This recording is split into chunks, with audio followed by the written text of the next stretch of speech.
अस्सलाम वालेकुम दोस्तों, दिल नादान की आज की एपिसोड बहुत ही इंटरेस्टिंग होने वाली है क्योंकि आज तानिया का सारा सच पकड़ा जाएगा।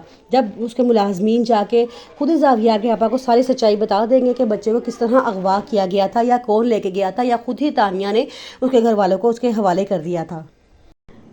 तानिया बाहर खड़ी हुई सारी बातें सुन रही होती है जब तानिया की सास जावियार से कह रही होती है कि जावियार, मुझे नहीं तानिया पे बिल्कुल भी भरोसा नहीं है। अब भी तुम्हारी मर्जी है, तुम चाहती हो तानिया से शादी करो, नहीं चाहते तो तानिया से शादी ना करो, ये तुम्हारा मसला है। लेकिन मैं कभी भी अपने असद को तानिया के हवाले नहीं करूँगी क्योंकि वो बहुत गैर जिम्मेदार लड़की है।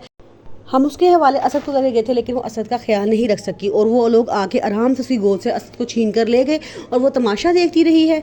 अगर से जाविया कहता है कि नहीं मामा, इसमें उसका क्या कसूर है, वो कहती है कि नहीं, बस मैंने तुम्हें कह दिया है कि मैं तानिया पे बिल्कुल भी भरोसा नहीं कर सकती असद के हवाले से।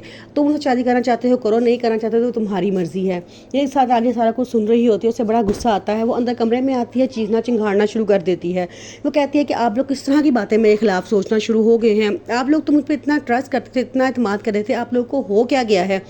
उतनी देर में वहाँ से मुलाजिम और उसकी बीवी आ जाते हैं और आके कहते हैं कि साहब जी, हमें आपसे कोई बात करनी है, हमें आज अपने जुर्म का इकरार करना है। वो कहते हैं कि हाँ तुम बोलो, तुम्हें क्या कहना है। तो वो कहते हैं कि हम आपको तानिया बीवी की सच्चाई बताने वाले हैं। तानिया साहब बेगम ने ही सारा फैसला किया था कि किस तरह जो है उस असद साहब को नायाब के हवाले किया जाए। जिस पर तानिया कहते हैं चुप करो, तुम लोग बकवास बंद करो, तुम लोग सोच भी रहे हो, तुम लोग क्या कह रहे हो। तो वो कहते हैं कि हम बिल्कुल ठीक कह रहे हैं, आप हमें बोलने दें। इतने देर में जाविया के पापा भी वहाँ मौजूद होते हैं। वो कहते हैं कि तुम बोलो, तुम्हें क्या कहना है, अब तुम्हें कोई नहीं रोकेगा।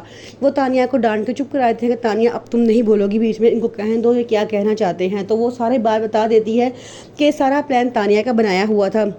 वो क्योंकि वो असद साहब से छुटकारा हासिल करना चाहती थी। उसने नायाब को अपने साथ मिलाया और असद को उनके हवाले किया। जान के उसने अपने आप को चोटें लगाई, सबको ज़ख्मी किया। ये सब कुछ तानिया का प्लान था।